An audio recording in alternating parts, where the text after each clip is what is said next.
Welcome to the Undisputed podcast. I'm your host, Jenny Taft. This podcast is the full show from today's episode of Undisputed from start to finish. They've got a busy slate, so Skip, Shannon, let's get to it.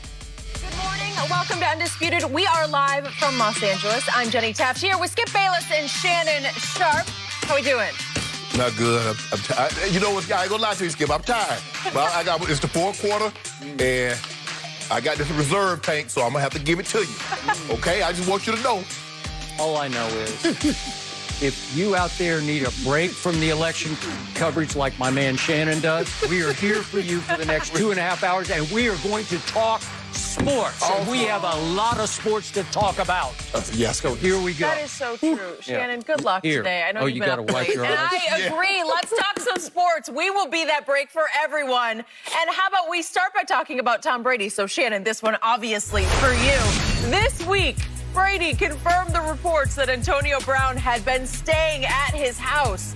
During a radio interview, Brady said he is, quote, just trying to be a great teammate and help someone out who's a friend of mine. Shannon, are you buying that they are actually friends here? Hell no, they're not friends. Skip, I don't have a problem with AB staying at Brady's house. Brady, being responsible, making sure he gets to and from. He's on time because BA says any slip-ups, one slip-up, and you're done. And so Tom says, okay, I'll be responsible for it. I'll make sure he gets to and from where he's supposed to be on a timely manner. Skip, I get that. Skip, but don't do this. Don't say you're friends. You're not friends. Because I've never seen him at the Kentucky Derby with him like he's with Edelman, Amendola, Gronk. I've never seen him throwing up in Jackson Hole, Wyoming, like he was with the other guys. See, Brady's saying that they're friends, Skip, because he doesn't want this to come off as self-serving. He doesn't want this to come off because a lot of time in sports, especially football, Skip, people have said, you know what, if you got talent, the NFL is willing to look any behavior the individual might have if you can catch, tackle, or throw a football. True. Brady doesn't want to be attached to that. He wants to say, well, this is my friend. I'm putting my arm around him. I would do this for any friend. It's hard for me to believe that someone outside of... I could be wrong, and Lord forgive me if I'm wrong. I would like to see a head count. How many black friends does Brady have that does not play football? I'm just talking about somebody that can't help him do anything. Antonio Brown can help. Although, time out. A lot of black people hate it when white people say, I have black friends, right? Okay. No, don't say, but I'm saying, Skip, for me, I have friends that's never played football and probably couldn't tell you the difference between a screenplay and a screen porch. But we're friends. They can't help me do anything. Yep. And all I'm saying is, Skip, Antonio Brown can help Brady reach his ultimate destination, his ultimate goal. I got no problem with it helping him. No problem, none whatsoever. But don't feed me this talking about, oh, he's a friend. Skip, he probably had no conversation, maybe at the Pro Bowl, but Brady been stopped going to Pro Bowls long time ago. So the first interaction they probably had was last year when he was there for, what, 10 days? I don't even know if it was that long. Okay, you're right. He came in on the Monday. He didn't play. Well, he came in. He didn't play the first week. He played the second week, and he was gone basically that Thursday after they played that Sunday. So give him 10 days, Skip. I give him 10 days. That was it. So this notion that we're friends, are you friendly? Sure. Can AB help Brady reach his ultimate goal? Sure. That's what this is about, Skip. And we're not, because we saw this with Jerry Jones, did this with Pac-Man Jones. Skip, remember he had security to get Pac-Man to and from. And that didn't work. It still didn't work, Skip. Nope. So this is another situation. And I've done this growing up. I had a homeboy, Skip. He was our best player. But that joker wouldn't come to school. And you know, if you didn't come to school, you couldn't play football that day. Skip, I go to that joker, hey, coach, hey, go to his house and break. Skip, I go wake him up. And I'm assuming he wasn't a white kid, No, right? no, he wasn't a white kid, Skip. Right. I got to go get that joker because we needed him in order for us to win the game. I got it. Okay, so that is your opinion from a distance. You don't know this situation inside and out. Right. And you could be extremely right about what you just said. I also believe you could be extremely wrong, because this is what I've learned through my many years on this planet. When it comes to love or even friendship, as in close friendship, you just can't know. It never follows the pattern you think it's following. I'll give you a quick case in point. How about me and my wife, Ernestine? Trust me, if you had known each of us before we met, you would say there is no way they will ever wind up together. Right. Now, it's not a black and white situation. Right. But you cannot find two more opposite people than me and my wife, Ernestine, because I was raised Protestant in Oklahoma City, raised Methodist. She grew up in the New York City area on Long Island, and she had a Jewish mother and an Italian Catholic father. Trust me, you want to talk about opposites attracting? Here we are 15 years later, and we are going really strongly. Right. Okay, so what do we know about Brady and Antonio? Well, obviously, Tom grew up white suburb, San Mateo, California, Bay Area. It's kind of middle classy, but you could go borderline upper middle class. They had some. You have to have some money to live in the Bay Area because it is really expensive. Antonio grew up in Miami. I don't know if I can go poor in Miami because his father was a legendary Arena Football League player named Eddie Brown. I don't know if you remember him. Downtown. But back in 2006, on their 20th anniversary of the Arena Football League, he got voted the #1 player of all time in the league. Does that mean he was rich? No, it does not. But he had a little money in his pocket, just a little bit. Did Antonio see much of it? I have no idea. Right. But again, you can say Miami, San Mateo, California, it's like opposite ends of the earth. Right. I got that. The first connection I know that these two had right off the bat is they were both 6th-round picks. And one of them was the 196th overall pick. That's Antonio Brown. Right. And Brady, as we always hear from him, he's 199. Right. So they're real close to way down in the draft, and you can relate some because you were a 7th-round pick and you were 192. 192. So you're right in the ballpark, right? Okay. So is there some connection between one guy who became the GOAT, the greatest quarterback ever, and an Antonio Brown who, I'm going to give him about 5-year stretch in this league. He was the most dominating wide receiver in the league. I'm not saying he was the best. Is he beyond Julio? He's smaller, obviously, but did he not dominate? Yeah. Did he not put up numbers the way nobody did? Yeah, I think he had 6 straight 100-catch seasons. That's what I'm saying. Nobody's ever done that. And he and Roethlisberger, again, they fell apart in the end, but was that just not like a heavenly connection? Yes. You want to talk about clutch? Yes. When they needed a big throw, Ben just looked for AB. Correct. Right? Yep. Okay, so this is what I know about Antonio and Tom. I've been around Antonio some. You've been around him a little bit. He has a huge personality. He does. What did we hear Gruden yelling in Hard Knocks a year ago? 84! You know, you can relate to 84, right? Yep. 84! Out on the practice field, first day with the Raiders. You're going to lead this league in energy. He does. He does. And he lights it up in practice. What does Brady really love to do the most? He loves to watch film and practice. He does. He thrives on it. Okay, so they have a connection there that I'm not sure Tom has ever had quite that deeply with anybody who ever practiced with him. And what do we know about Brady? I keep telling you, he just shatters every mold I try to put him in. When you try to put him in this, you try to stereotype him here, he shatters it because he doesn't fit in any mold. Right. So I've known, I'm going to say conservatively, a dozen players who played with him. I do not know Tom Brady, never been around, never spoken to the man.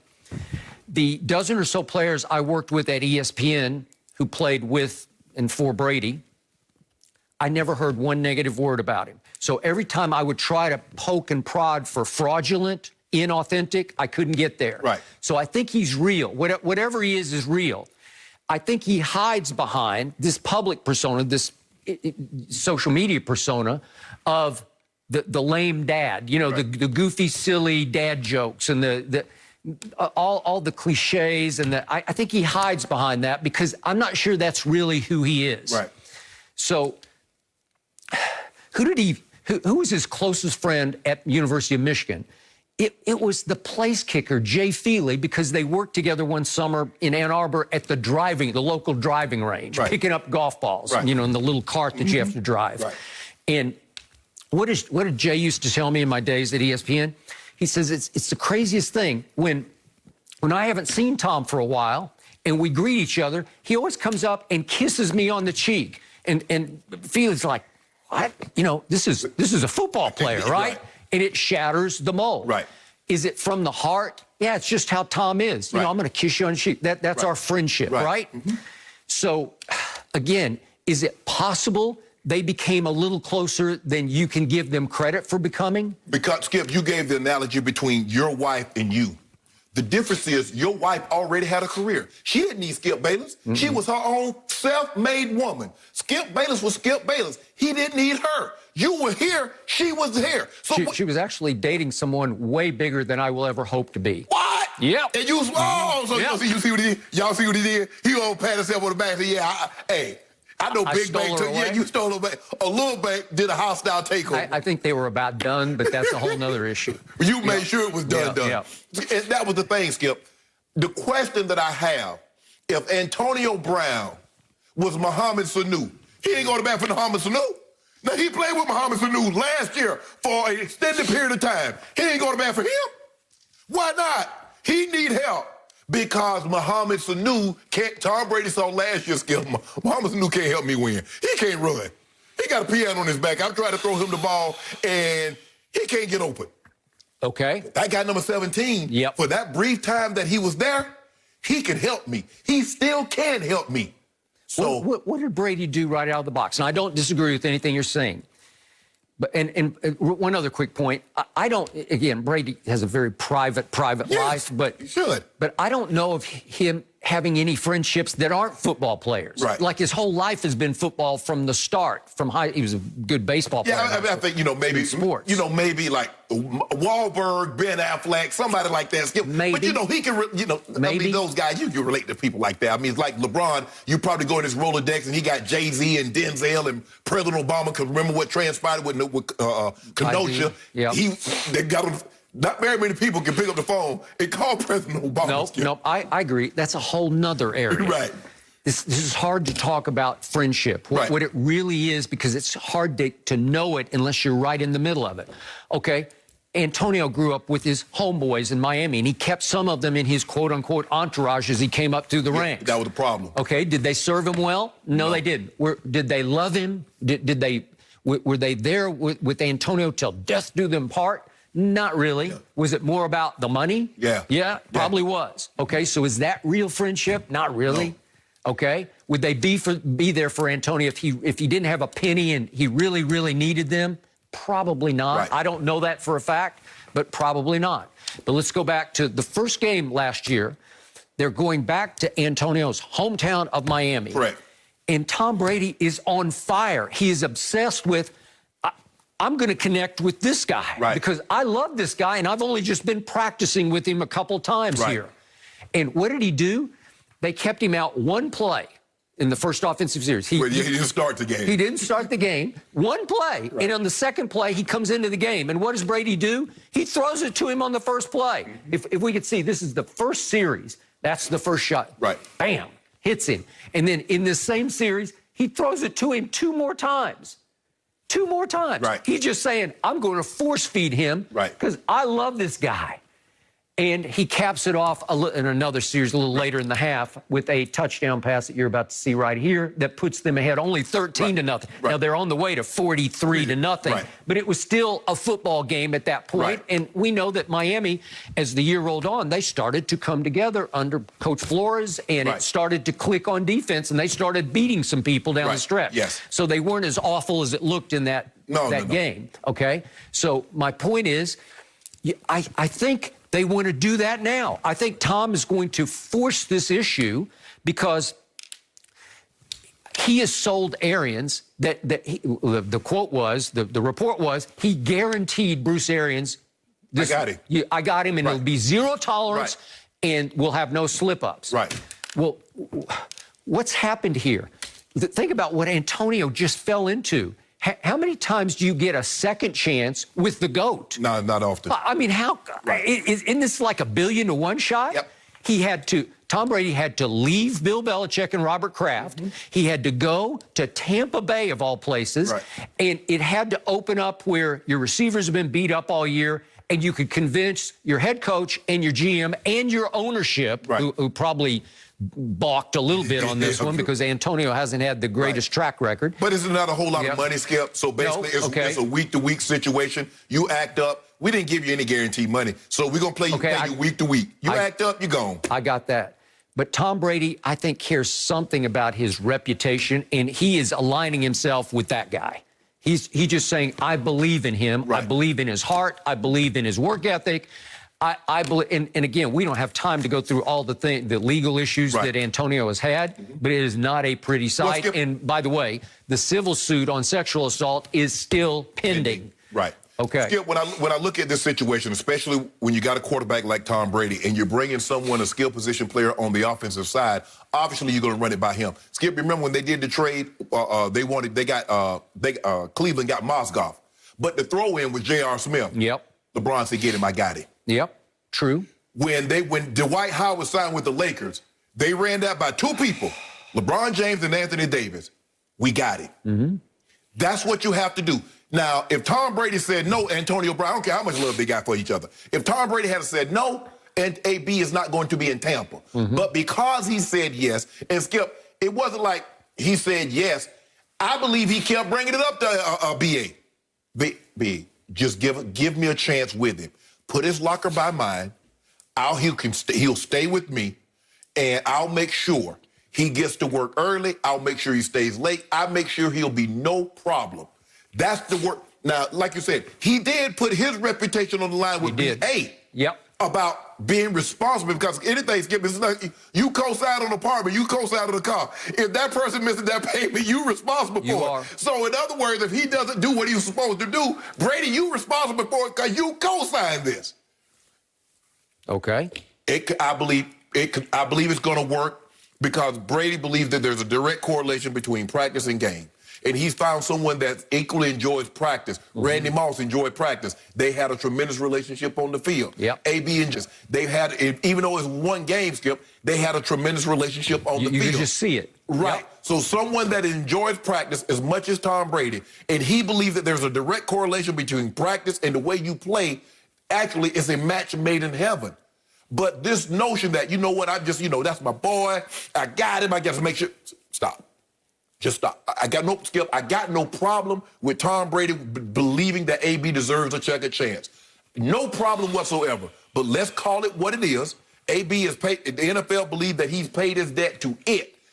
Now, that's the court issue. That's another issue, Skip. We'll probably deal with that once it comes. We find out what's gonna be the punishment. And by the way, Bruce Arians continues to say, we decided to let the court do what it does, and we will respond accordingly. Correct. Okay? Correct. So if he loses the civil suit, does that mean they're going to revisit whether Antonio remains a Buck? Let's get. I don't know. Civilly is one thing. Criminally is something entirely different. He would have paid his debt criminally.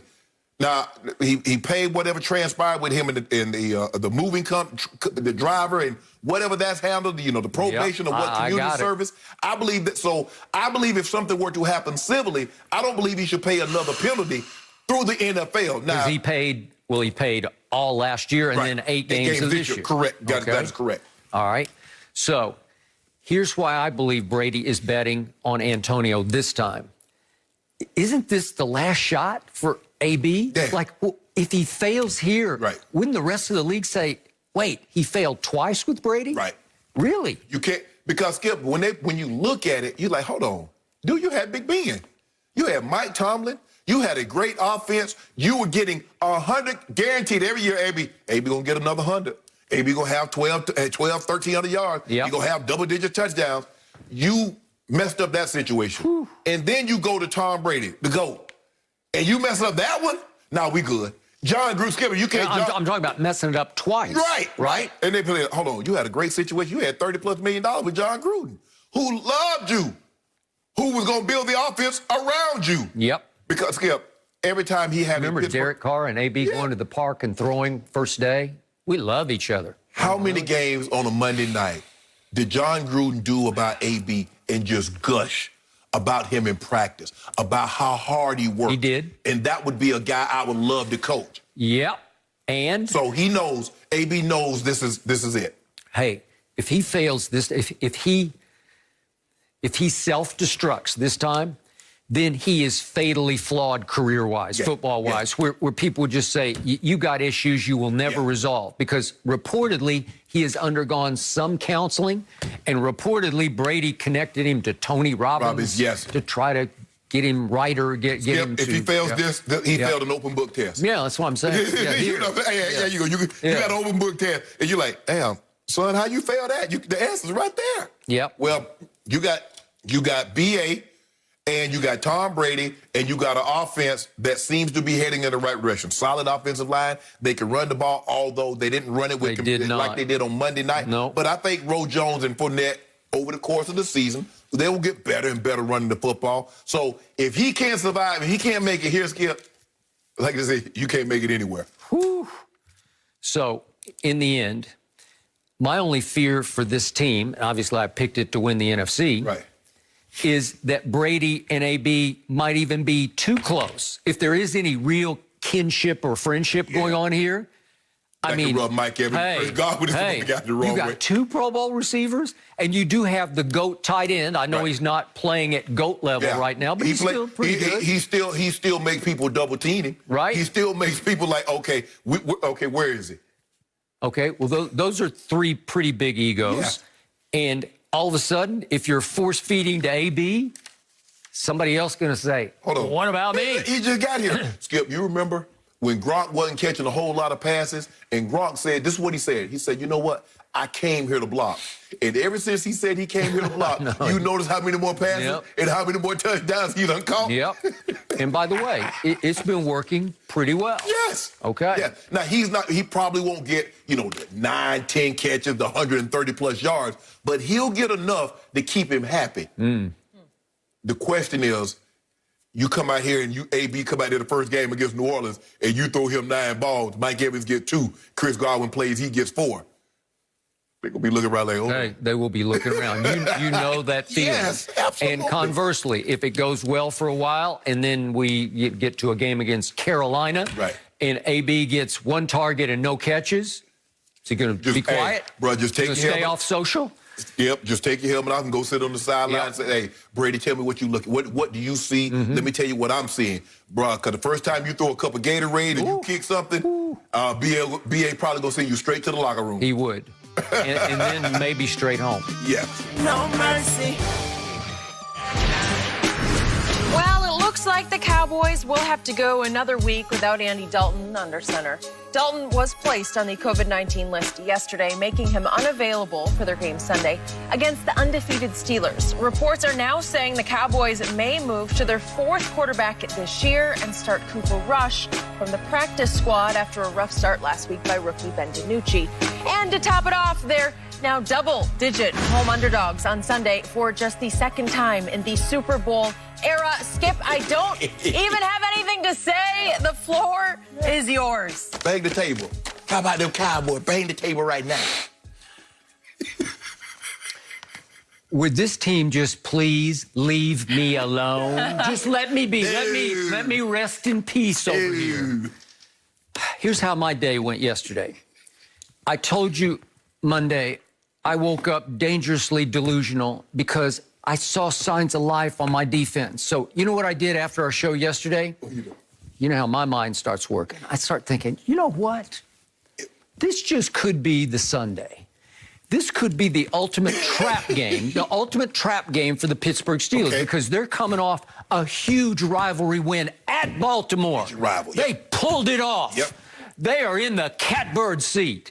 This is the first time in forever that they've been, what are they, 7-0 or 8-0? 7-0. And I look at their schedule. They got the woeful Cowboys, then they got the Bengals at home, then they go to Jacksonville, and they're probably thinking, exhale. Let's just take a little breather here as we get ready for a Thanksgiving night rematch with the Baltimore Ravens in Pittsburgh, right? And I'm thinking, you know what? Pittsburgh might be a little overrated because they are really good on defense. Pro Football Focus says they have the best defense. They lead the league in sacks. They get at the quarterback. They ever. But Pro Football Focus ranks the Steelers' offense 24th. And I'm thinking, you know what? Pro Football Focus also on its weekly All-Pro team put 2 of my Cowboys on defense on the All-Pro team, DeMarcus Lawrence and Trevon Diggs. After he got smoked a couple times in Philly, he got Carson Wentz back twice. And nearly put us back in position to steal the football game, except for Benjamin Anthony DiNucci, bad. No, he just wasn't up to that task. But Andy Dalton's a whole nother story. Best backup quarterback in pro football. And I'm thinking, wait a minute. Andy's played the Steelers a bunch in his career. So I looked it up yesterday.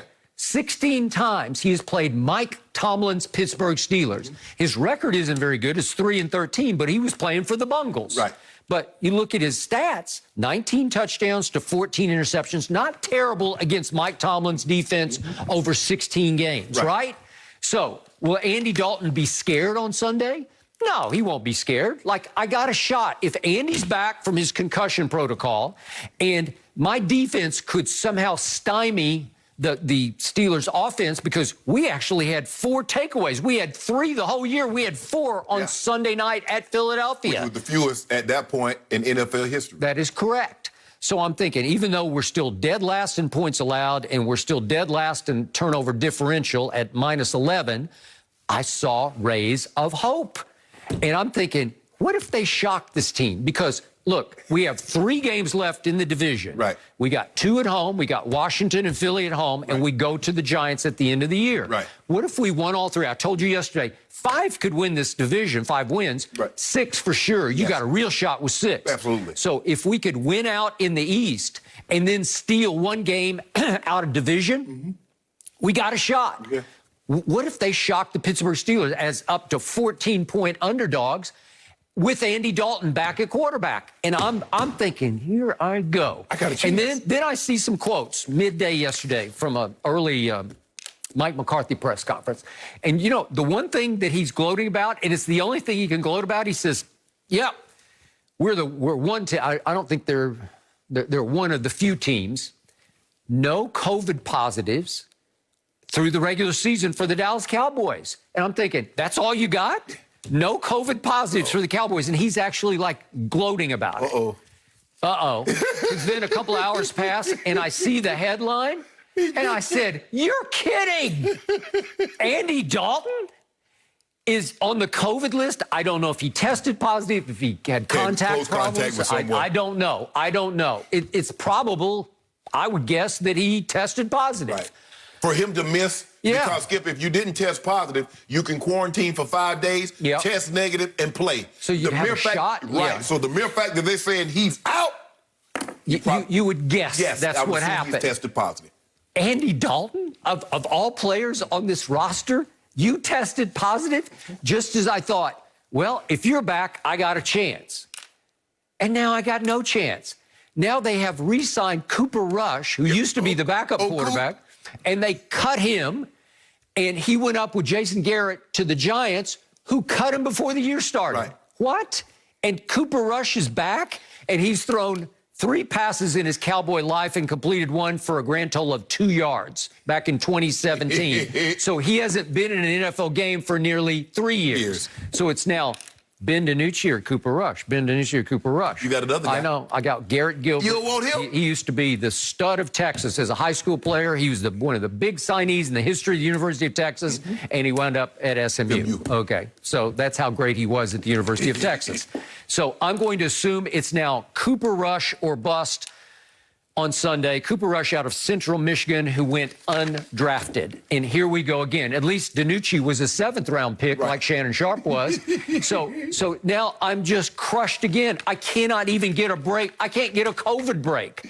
I just lost the best backup in pro football. Andy Dalton is on the COVID list, and I'm on the I'm out of here list, right? Yeah, you're on life support list with your Cowboy. Skip, all of your quarterback options are bad. The mere fact, let this sink in, because the Cowboys tendered Cooper Rush for $2.1 million. They did. And then all of a sudden, Andy Dalton became available. Out of nowhere. They released him. Yeah, and they ate that money. That should, Skip, that should tell you something. If you believed in Cooper Rush, why would you sign Andy Dalton? Here's a guy that had That's a good point. This guy had been in your system since 2017.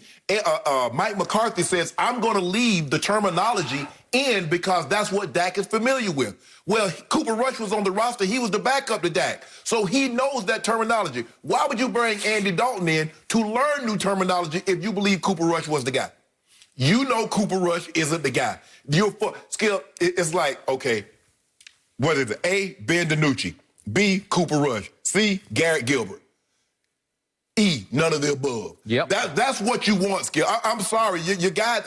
If you take all the best qualities of each of those three individuals, Skip, I still don't believe you get a quarterback that can beat the Pittsburgh Steelers. Now, it might be a situation like, as you mentioned, they're looking past a big division win, the Baltimore Ravens on the road, tough. Last play of the game comes down to the last play, and they're looking past the Cowboys.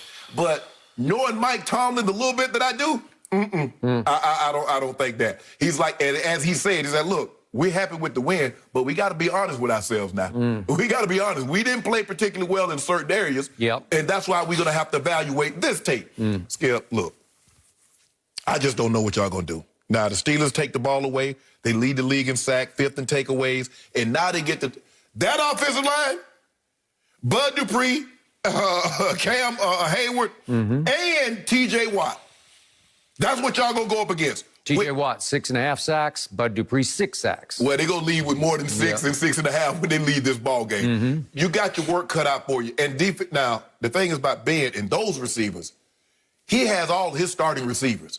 Now, if Ben does not, obviously, it's a level playing field, you turn the ball over because now you give Dallas short fields, kind of like what Wentz did, even though a lot of times you guys weren't able to take advantage of it. Now, you turn the ball over, all bets are off, Skip. But I don't believe the Steelers will look past you because of what transpired last week. I believe they will take you guys serious. I believe they will look to step on you early and end this thing. You guys play well. I like what I saw. See, what I saw from D-Law Sunday is what I expect to see from him every week. I saw the hustle. I saw them throw a smoke route, and he turned, rushed, peeled, and go get it. He ran it down. That's the D-Law. Yep, I agree. D-Law. That's why you was thought of as a top 5 defensive end in all of football. That is correct. That's why Jerry gave you all that money. This is what I expect to see from you every week. To be the best player. You are undeniable. The best player on that defense, you need to show that on a weekly basis. But you got your work cut out for you. And it doesn't matter if you had Andy Dalton, but now that you got Ben, and let that thing skip. How bad must you be? That they give you one start, they say, nah, and even Jerry went on the radio and said, nah, he was in over his head. Nah, we good. We going to Cooper Rush, who's on the practice squad, and Garrett Gilbert, who's also on the practice squad. Okay. Well, what did you see from Ben DiNucci? I saw exactly what I thought I would see. It was Ben disaster. That's what it was. So this is what I can't process right now. My team that I thought at least could win the NFC East this year. You still can. Okay. We still could. But that team against the Steelers is the biggest home underdog this franchise has suffered since back in 1989. It was October 15th of 1989. I was there. It was the 49ers at what were basically the expansion Cowboys. They did have one really good player at receiver in his second year, and his name was Michael Irvin. And guess what happened that night? He broke his leg, didn't he? He tore his ACL. And he was gone the rest of that year and the first 4 games of the 1990 campaign. That was how bad that game got. And that 49ers team was loaded. It was Joe Montana's greatest year, but here's the irony of that game. They were, whatever it was, 13.5-point underdogs. Steve Young started that game in place of Joe Montana, who was injured. He missed 3 games that year, but statistically, it was Montana's greatest year. That team went 14-2 and destroyed, not your, but the Denver Broncos. 55-10 in the Super Bowl. But that's what happened that night. It was 31-14. Steve Young to Jerry Rice was the connection that night. So the backup quarterback, quote unquote, for the 49ers did a 31-14 number on my team. And now I've got a team that has 2 guys on it that we just talked about, made the Pro Football Focus All-Pro Weekly team on defense. I saw Jalen Smith and Wolf Hunter flying around. I saw Aldon Smith make a couple of plays, look like Aldon Smith here and there. And he was one of the guys that everybody wanted at the trade deadline, Skip. That is correct. People were trying to actually get him away. And Jerry's like, nope, I'm not trading him. Okay, I got it. And on offense, I still have 3 potential 1,000-yard receivers. I have Ezekiel Elliott and Tony Pollard in my backfield. And Zach Martin last week also made the Pro Football Focus All-Pro Weekly team. In his comeback game from his concussion, playing right guard. Everybody wants him to move to right tackle, but they say, no, we're going to keep him at right guard. Okay?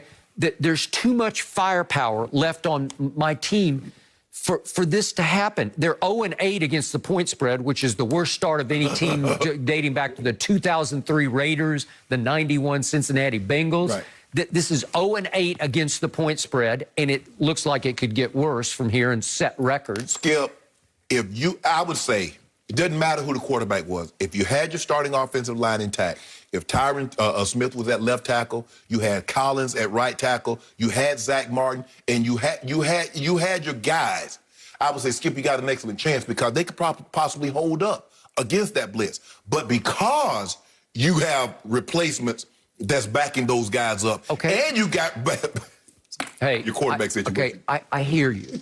I got it. But still, especially if Andy Dalton were back at quarterback, right, everybody's having injuries or COVIDs or yes, it's 2020. Yes. It's a matter of it's a war of attrition, as they say, right? Yes. And I still watch the Eagles. They're decimated too, and they keep coming out. Again, Carson Wentz has been upright the whole year, so you still got that going for you, even though he's leading the league in turnovers. Right. But the point is, the Eagles play their tails off for Dougie P every week. Yes. And they make it happen with backups. Why can't my team be better than this? Because I still got a lot of good starting players left. Offense, I mean, you got the 3 wide receivers, you got a running back. Your tight end is decent. It should be way better than you being a 14-point underdog at home. The difference is that Philly's defense plays hard all the time. Your defense played hard Sunday. Yep. That is the difference. Now, yeah, granted, everybody, I mean, you look at Eagles' offensive line, they're beat up. No Lane Johnson. They've lost Barrett Brooks. They lost the left tackle who they thought was going to have. And Jason Peters just got back on Sunday. And he's in and out of the lineup. Yeah, he's in and out of the lineup, Skip. So you're right.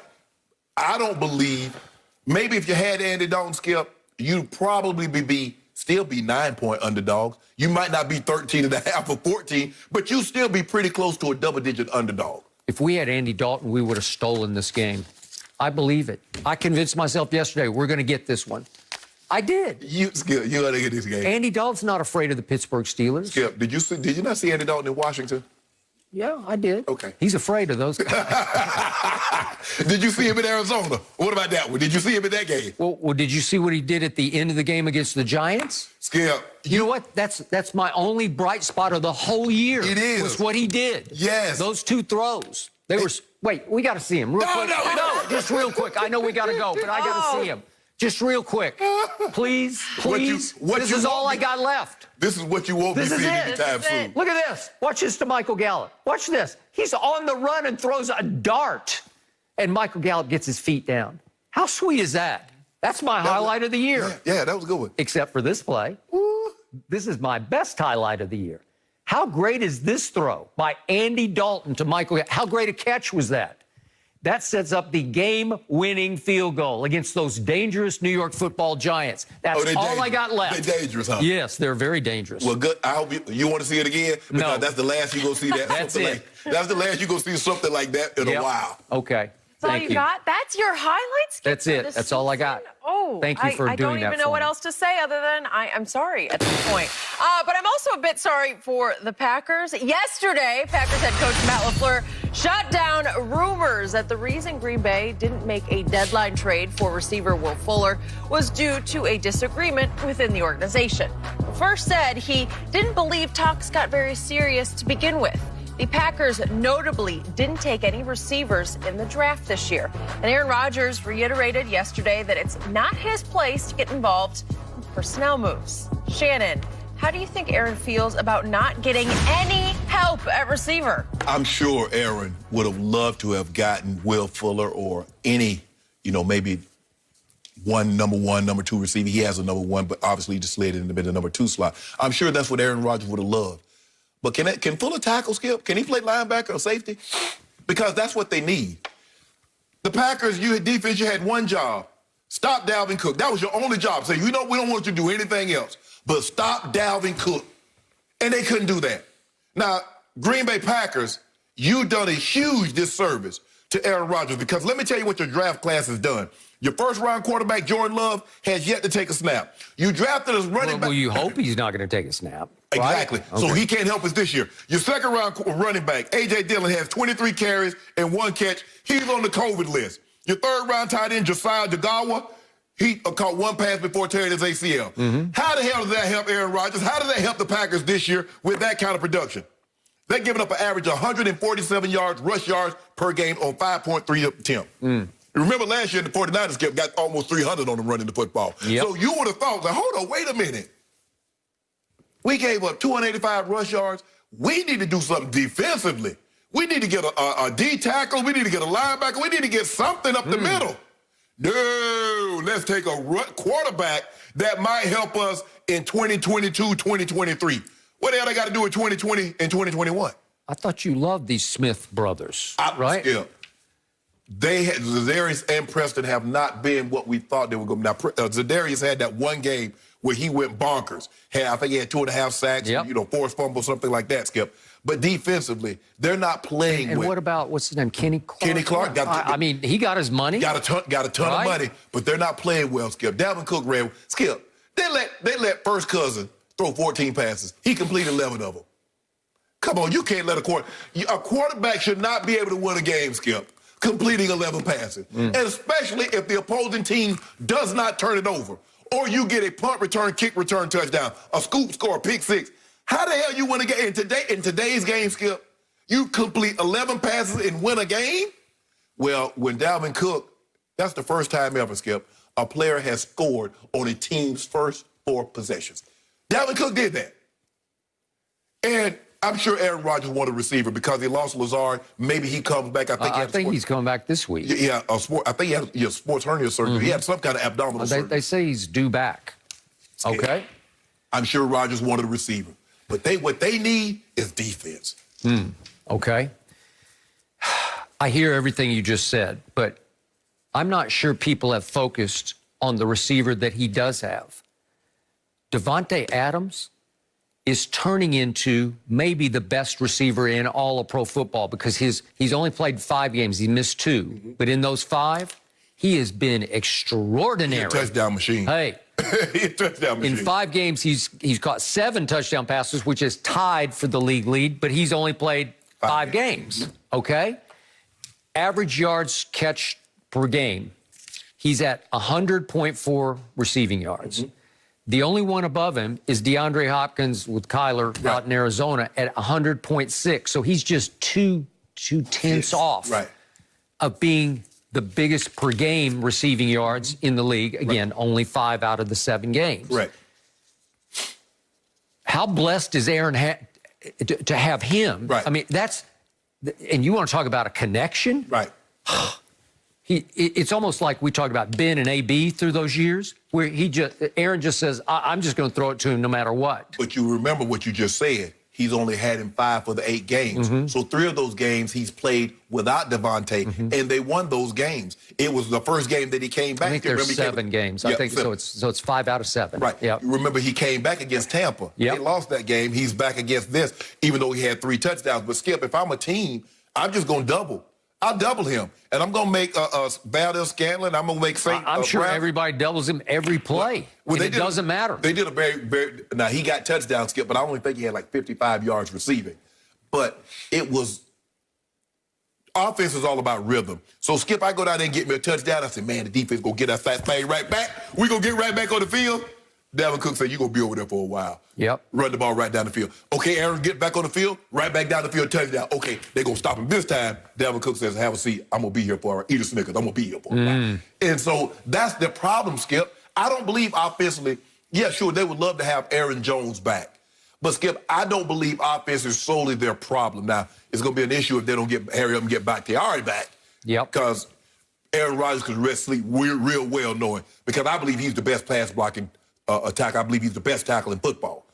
But we don't know if he's going to be back. But, Skip, they got to be able to stop the run. If you can't stop the run, you can't win in this league.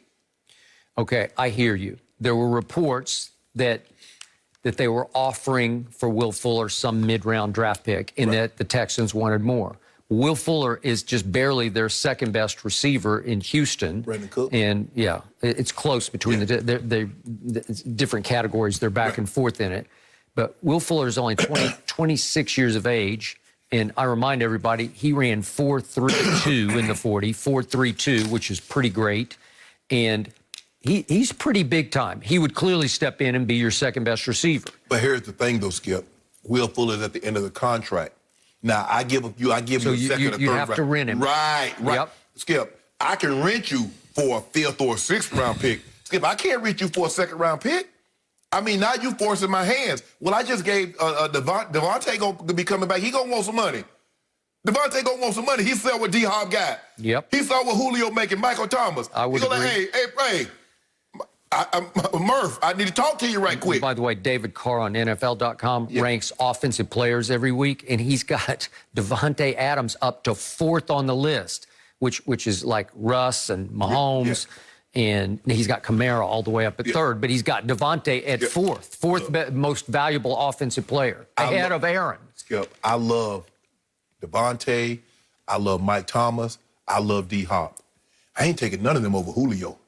I don't know if you've been paying attention, Skip. They had one whole lot. I got it. But he a monster, Skip. Well, just on size and speed, it's just we've never seen anything quite, except for Megatron, we haven't seen anything like this. But this, Skip, I mean, look, I'm sure, like Aaron says, I'm staying out of it. Last time I had a conversation with y'all about the guy, y'all shipped the guy to Buffalo.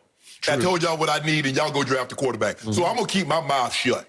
So if I figure I'm just going to stay over here, mind my business, y'all going to do what y'all going to do anyway, don't ask me. Don't ask me anything, because I got nothing to say. Because the last time they asked me something, I gave my opinion, and they shipped the guy to Buffalo. Well, to sum this up, from a distance, it smacks to me of an organization that doesn't want Aaron to do too well. Yes. Like they're still trying to make sure he doesn't have too much firepower, because they still have a longer-term goal. Right. That Jordan Love is going to be the next guy. Well, Skip, you see what happened now. Sometimes you need to just let things run its course. And New England ran into that because they like, you know what? I don't want Brady to do too well, so I ain't going to get him no weapons. Thank you. I ain't going to get him nothing. Nothing. And then he's going to get fed up with it eventually. Yeah. And then I'm going to offer him peanuts, which I know he's going to say no to, Skip. You know how somebody offer you when they don't really want you to have the job? Well, say, this is what we're offering. Well, you already know that's 30% less than what the market says I should get. Yep. Well, they keep saying, well, you know what? At some point in time, Aaron's like, you know what? I can't win with this. Yep. And they're going to say, well, you know what, Aaron, you're right. Where would you like to go? And they move in a different direction. Man, get a man some help. Well, he's got one thing Brady never really had, except for Randy Moss back in 07, 08. A short period of time, That is Devontae. Well, but he skipped. He got Gronk. I mean, that's true. He did have Gronk. I'll give you that. But listen, that Robert Tonyan, he turned into a player. But Aaron seems to really love him. He's turning into a player. He is. I like him. I like him. No mercy. During his weekly radio interview, Jerry Jones skirted the idea the Cowboys might be trying to tank at this point in the season with a 2-6 record. Jerry explained instead that it could be a good time to evaluate unproven players. Jones said, quote, could you make a decision to play a younger player more, or a player that you're going to be pretty firm that you're going to be going forward with contract-wise? And the answer is, I can see that. I feel like we're always trying to read between the lines with Jerry. Shannon, do you believe they're tanking? No, hell, why would they tank? If they were in the AFC North, I would say tank. Pittsburgh is 7-0. You're out of it. You're not catching Pittsburgh if you're in that division. If you're in the NFC West and you have this record, I would say, yeah, you're out of it. Go ahead and start looking at evaluating players. Skip, they're a game and a half out of first place with 7 games to play. Let me tell you how I know. You want to tank? Put Bad back in the game. That's how I know you tanking, Skip. Because then you got no chance of winning. You tank it without even letting people know you tank it. That's how I know they're not tanking. They're looking for fixes. They say, we're going to go to Cooper Rush. We're going to try to maybe turn to Garrett Gilbert. If you were trying to tank, you saw what being put on the tape on Sunday.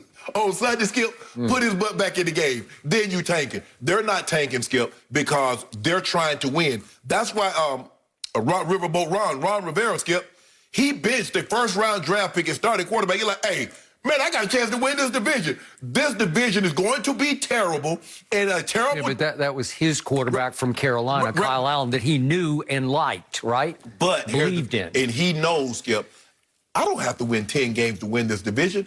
I can win maybe 6, 7 games, and I'm going to be division winner, and I'm going to have a home playoff game. So why not? So why would Jerry tank, Skip, a game and a half back?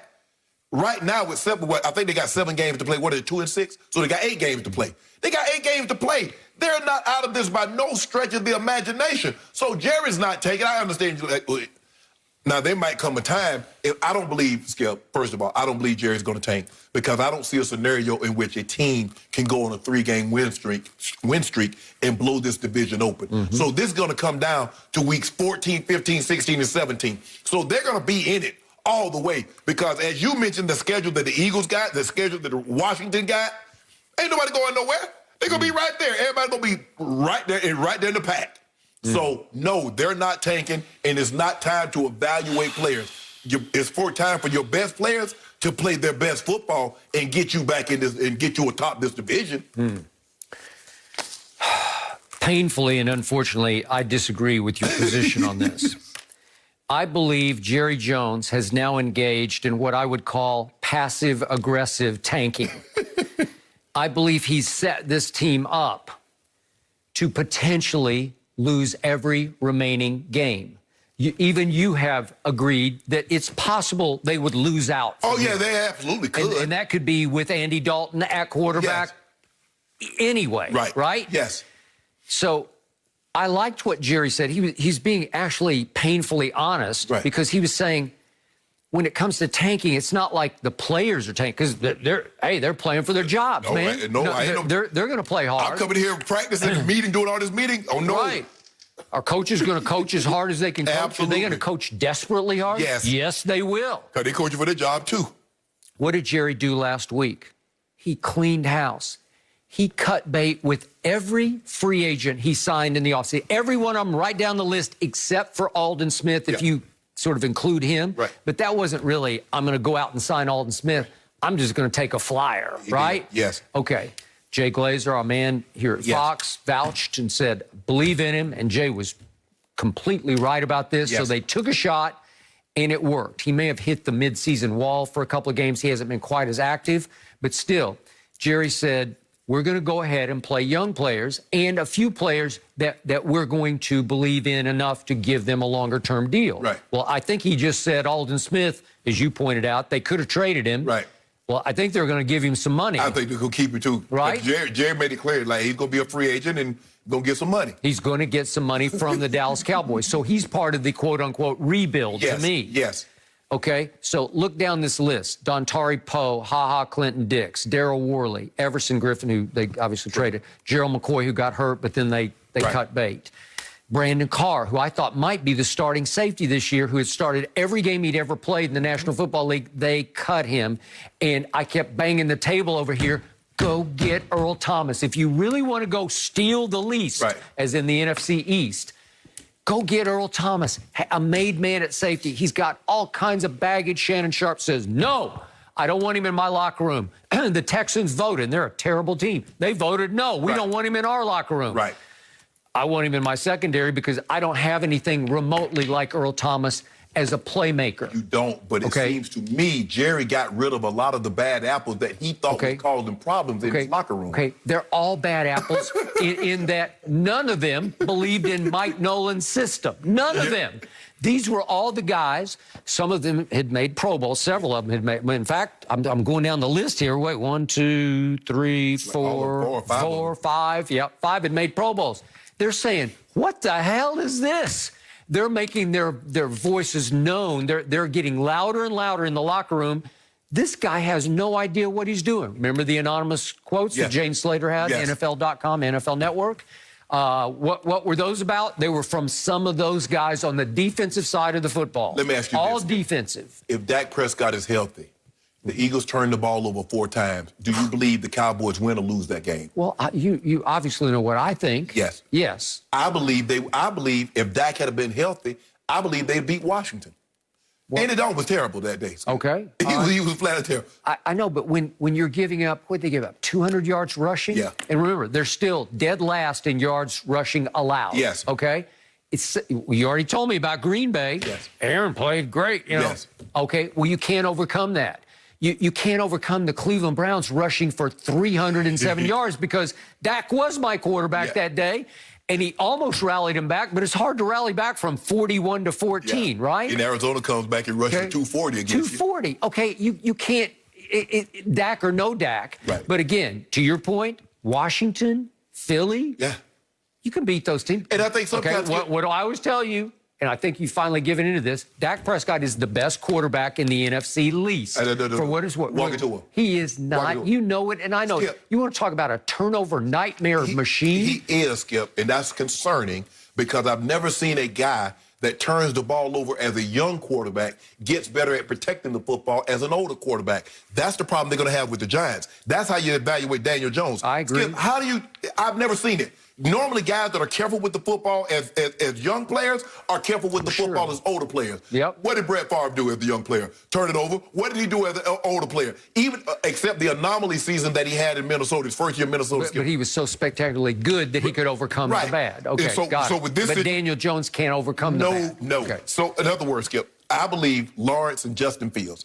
I mean, some people like Justin Fields, some people like Trevor Lawrence. Said Trevor Lawrence is ready to play. He's prototypical, 6'5", 240, big-time arm. And he can run a little bit. Justin Fields reminds you a little bit of Kyler Murray, but he doesn't have the legs. He's not the dynamic player. He's much bigger than Kyler. Yes. So right now, the Jets, Giants, Jags have the top 3 pick. Now, could Dallas at some point in time, Skip, lose enough games to be in that top Absolutely 2? They could. Absolutely they could. Yeah, because and then Jared's going to have to make a decision. Okay, so back to what he's doing here. He said, nope, I believe in Mike Nolan. When I believe in his heart of hearts, he's not sure about that. I would have fired Mike Nolan 3 games ago. Mike Nolan probably, if McCarthy had a 5-year deal, Mike Nolan probably has at least a 3-year deal. Do you want to go ahead and get rid of the man? Look, I know. Okay, do you want to win or not? I'm talking about, are you all in to win? Yeah. Okay, well, no, he says, I'm going to keep Mike Nolan. He's all behind Mike McCarthy. He's my man, you know. Then we're going to talk about this later. Why wouldn't you switch at midstream once Dak is gone and take the play-calling duties away from Kellen Moore and give it to Mike McCarthy, whose trademark his whole career has been calling plays, albeit for Brett Favre and Aaron Rodgers, okay? I got it. Or even back to his Joe Montana days. He wasn't calling plays. So, Paul Hagen was calling plays. Right. So now Aaron Rodgers might need to get a little bit more credit because we see what your guy doing in Dallas. We see what I don't know what he does. He just stands there. We saw what he did with Brett Hundley. Now, Kyle Shanahan has been taking C.J. Beathard. He's been taking Nick Mullins. He's been taking a whole lot of guys and winning some games. Now, he won more games with those other guys than he won with Garoppolo. Garoppolo just can't stay healthy, but that's another story. I think sometimes, Skip, the defense plays harder when they know their starter is there. Dak was there. I believe the defense plays a little harder. Skip, it's hard going out there with your name. Man, wait. I don't know, man. Okay, seriously? Okay, seriously? Did you see what Atlanta did at Jerry World to Dak's Dallas Cowboys? But it was 29-10 at halftime. And then they buckled down and said, Dak, we gonna get Did they? Yeah, they buckled down. What was the final score, like 45-44? 40-39 or something? Okay, all right. And that's what it was, They Skip. buckled down. They buckled down. Kicked the game-winning field goal. Yeah. And then they bend DiNucci. They're like... Okay, well, I got you, and that's true. But still, I can show you, again, I hate to bring up this stat, but Dak Prescott in his last 17 starts was 6-11. How hard was the defense playing for Dak in those 11 losses? They were. Okay. But I think, Skip, the kid, Diggs, he's going to be a player. Okay, all right. You can win with him. If I get D-Law to keep playing like he playing. Okay, so Jerry is sitting back right now saying, I'm in a good spot. Yes. If we, quote unquote, tank naturally, if it just starts happening where we lose every game, I'll shrug and go on and say, man, I got to think about one of these quarterbacks now. Should I go get one? You do realize now, that's going to be, if he takes a quarterback, that's the end of Dak. It would be the end of Dak. You would have to say, he's too rich even for my blood. Right. I have a history of overpaying my stars, but he wants, in the 40s. I don't think he quite deserves 40-something. But if I can get Trevor Lawrence, you know, Trevor Lawrence would be Jerry's cup of tea. That's a rookie contract, too. Okay. So even though, you know, you're talking about probably have to give him somewhere around $35, $36 million guaranteed. Right. I got it for 5 years. Okay. $35, $36 million as opposed to $40 million per year. Okay. But we'll take Dak in Denver. Okay. And if you traded Dak. You can't trade him. He's going to be a free agent. Okay. And you have to put the tag on him. Yeah. You'd have to put the tag on him. I think you could still pull that off. Yeah, you absolutely could. You could still put the tag on him. What is it, 38? Yes. Somebody would bite on that. It would be just like what they did with the Texans did with Jadeveon Clowney. Okay. They put the tag on him, and then they ended up trading him to Seattle. Could you get at least a 1 for Dak? You better believe we give you the 1 for you. Yeah, 1. We need your 1. No. You got Drew Lock. He's the comeback king. Well, look here. Right? Drew Lock's played well, but I'll take Dak over Drew Lock. And the other plan for Jerry is he sits back up in his big owner's luxury box, and he says, if we steal this division, I'm also good with that. Yes. Because I'll have a home playoff game, and Arizona will come back to Jerry World and blow us off the field 38-10. But here's the thing, though, Skip. It's kind of, I don't necessarily, the home playoff game is not what it used to be because you're not going to be able to have 80,000 fans, Skip. You lose so, I mean, yeah, you in your building. You do. But 80,000 with concession and parking. Hey, if Jerry has a home playoff game, he may just say, I'm sorry, the gates are open. Yes. We want 80,000 people in here, right? And then he gonna lock the gate so the health department can't get in. No mercy. Speculation has already begun over whether the 49ers will want to move forward with Jimmy Garoppolo after aggravating his ankle injury and potentially missing at least 6 weeks. Niners legend Steve Young weighed in on how Jimmy G fits with the team during an interview that will only fuel that speculation. Young said that while they've created a system that Jimmy can be successful in, it's, quote, not the system that Kyle wants to run. So, Shannon, do you agree that Jimmy G is a bad fit for Kyle Shanahan and the Niners? Skip, I don't think he's necessarily a bad fit. I spent the bulk of my career in this offense, and so I know how this offense should work. And let me give people a little backdrop of the guys that's made this offense. And I'm not saying Jimmy G, but look at these guys. Montana, Young, Elway, Brett Favre, Aaron Rodgers, Pat Mahomes. Now, obviously, Jimmy G isn't in that category. All of these guys were first ballot Hall of Famers. Mahomes is going to be a first ballot Hall of Famer. But look at Donald McNabb, Jeff Garcia, played very well in this system, went to Pro Bowls, won playoff games. Jimmy G, problem is he can't stay healthy, and he makes dumb decisions, which leads to turnover. Yep. That is the problem. And also, Matt Ryan. Matt Ryan had his greatest season, won the MVP, went to the Super Bowl, and was a bad sack away from possibly winning the Super Bowl, Skip. So this offense, no matter if you can be mobile, if you can move just enough, because the thing with this offense, Skip, is that the quarterback needs to be able to be mobile because they're going to put you on the move a lot. If you look at Mahomes, even Mahomes, they'll roll the pocket, and he's able to get out of harm's way. The problem is with Jimmy G, Skip, is that for whatever reasons, he can't stay healthy. If you look at him in New England, he was supposed to start the first 4 games, and he got hurt. Lasted 2. Yep. His first year in San Francisco, get ACL. Yep. Plays the whole season. They get to the Super Bowl. This year, he's been in and out of the lineups. So it's hard to get consistency calling plays when the guy that you want to call play for, Skip, is in and out of the lineup. So for me, I do believe this is probably his last year in San Francisco. The lion's share of the money that they gave him has already been paid. So they're under no obligation to maintain him. So for me, Skip, all things Matt Ryan might be in play again because Arthur Blank says, Mr. Blank, says that the new coach and the new general manager will determine who stays and who goes.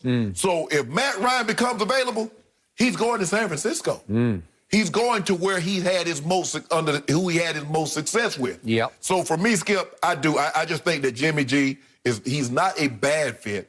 It's just that his injuries and his mistake, his ability to be prone to mistake at the most inopportune times. Yep. Because that's what cost him last year in the Super Bowl. Those mistakes. Bingo. Those mistakes are why I never loved Jimmy G, and I've told you that repeatedly on this show. Now back to Steve Young, and back to the man who invented the offense that you thrived in, the great Bill Walsh. Oh, yeah.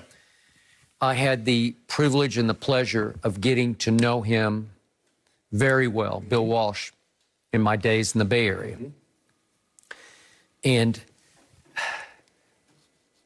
the conversations I could have with Bill Walsh were so deep, so penetrating about pro football and the essence of it. Yes. And Steve Young, when I hear him speak, he reminds me of his coach, Bill Walsh.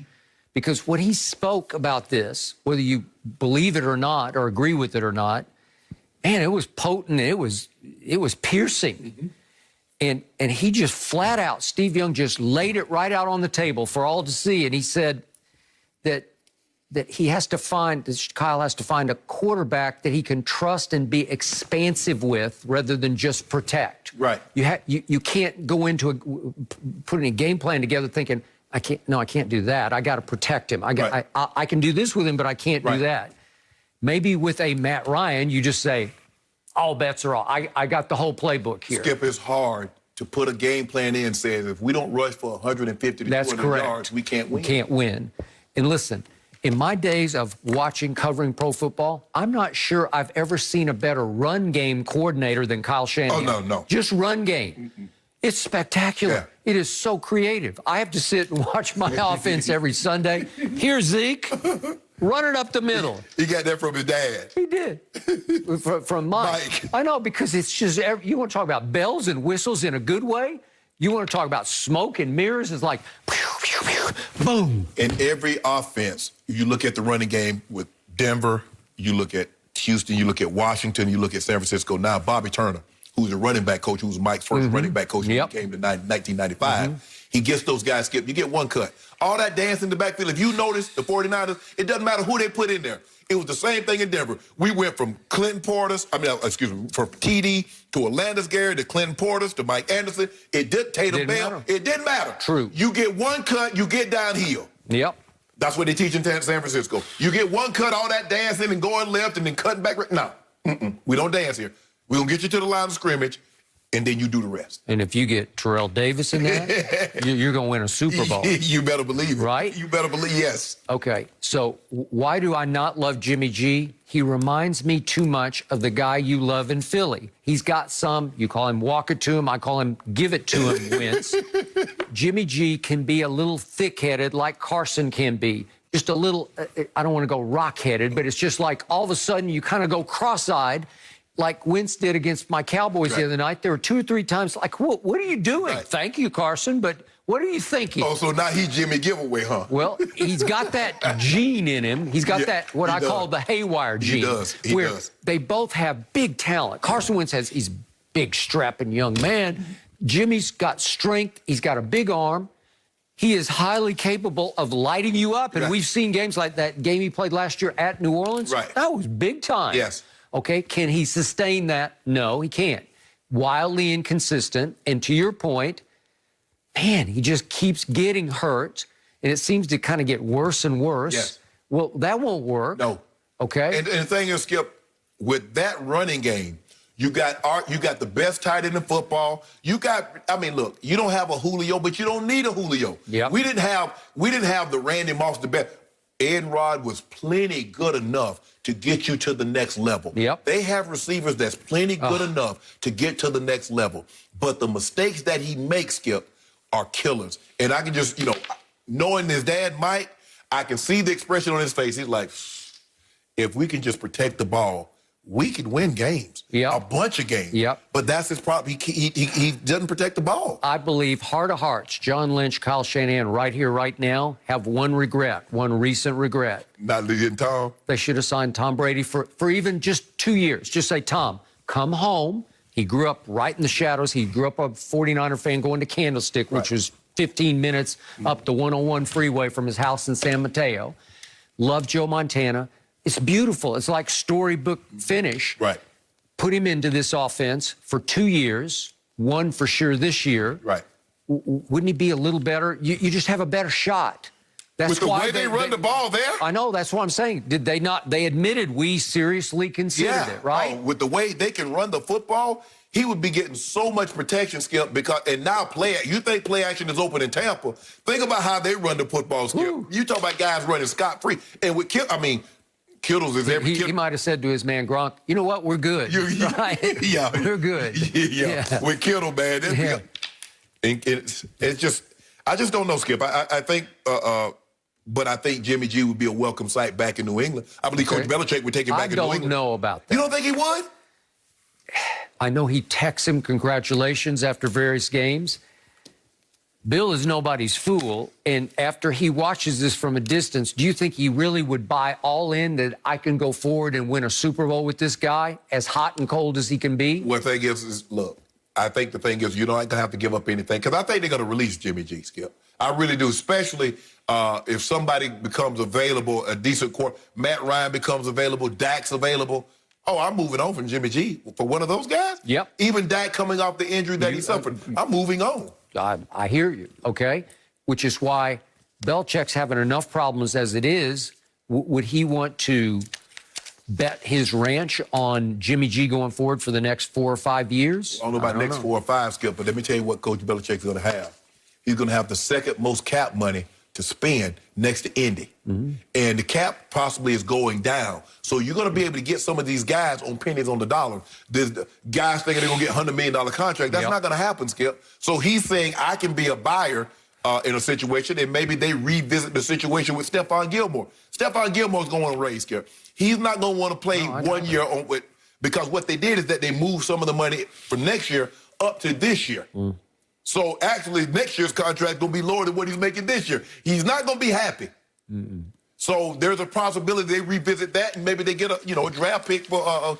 Because I don't see a scenario they're going to take less than a second, Skip, for him. I will be surprised if Belichick would want him back. Right. He gave him away for a 2 out of spite because he got his wrist slapped and told he could not elevate Jimmy G going forward to the starting Skip, quarterback. you know, I have something like you sell a car, you're like, okay. And then all of a sudden, you're gonna be able to buy it back for less than what you sold it for. Well, that's a pretty good deal. That's a pretty good deal. Give out a deal, I'll buy it back. Unless it's a lemon. Yeah, then you're like, oh, hold on. How many miles you put on it? Hold on. Nah, I'm good. You don't put too many miles on it. What if it always has to go back in the shop, though? I mean, if there's injuries involved, not always the case. No mercy. This week, Tom Brady confirmed the reports that Antonio Brown had been staying at his house.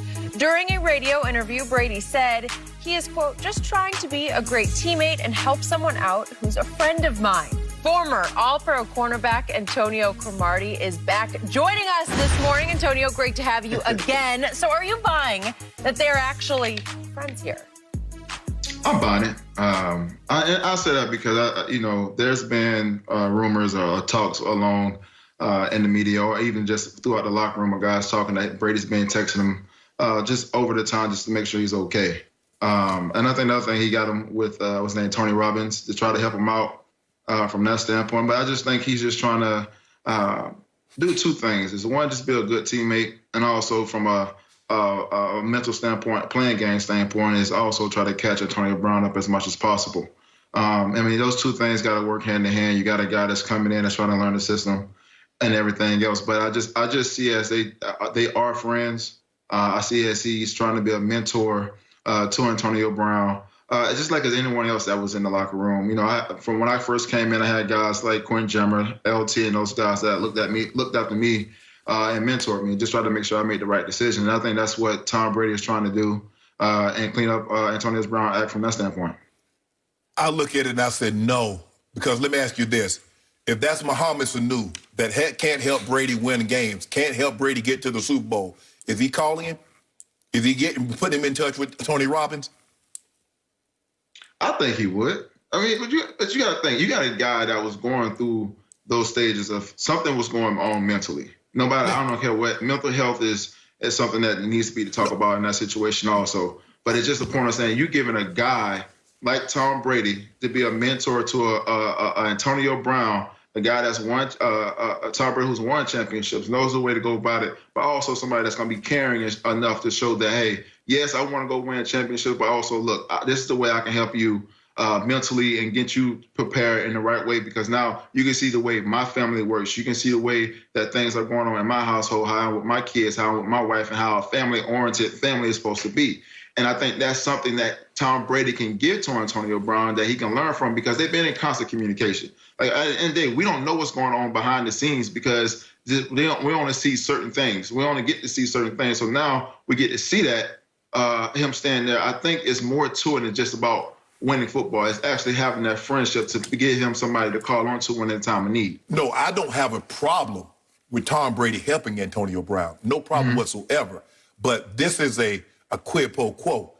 You come in, do what you're supposed to be. You help me, I help you. Antonio Brown can help Tom Brady win football games. The thing that I love most about Tom Brady, and the really good quarterbacks understand, is that wide receivers wants to be appreciated. Bro, I need you. I count on you. You know, I'm going to come to you in the fourth. Don't ever make them feel like you can do this without them. And I felt the relationship with Ben and A.B. frayed when Ben made A.B. feel like he could put numbers up and he could do this without him. And A.B. said, okay, you think that? Okay, I'm going to show you. Trade me. That's when A.B. started wanting out, when Ben started, pretending like he could do things without A.B. Brady has really never made him. Remember, Ben publicly criticized him for running the wrong route. Remember? Go ahead. Yeah, we ran the route too shallow and Denver got picked off. And so I think that was one of the things that kind of, and it has started to fray. I think, him being late for meetings, him being late for walkthroughs, him being late for a lot of things, that started to rub Ben. Ben, talked about things like that publicly. And I don't think that'll be the problem with Tom. But I just believe that Tom ultimately looks at this is that this is a great relationship because I can get to where I need to be and this guy can help me. He was only there, Skip and I, we go back and forth, Skip say maybe a week. I would say he was there for 10 days.